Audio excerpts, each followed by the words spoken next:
ఏ ఇద్దరు కలిసినా వేటి గురించి మాట్లాడుకోవాలి? ఇతరుల గురించా, డబ్బుల గురించా? ఏం మాట్లాడుకోవాలి ఏ ఇద్దరు కలిస్తే? పరమాత్మ గురించి.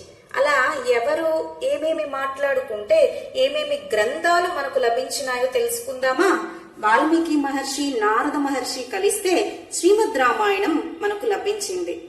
అలాగే కృష్ణయ్య, గీతాచార్యుడు, అర్జునుడు కలిస్తే భగవద్గీతే మనకు లభించింది.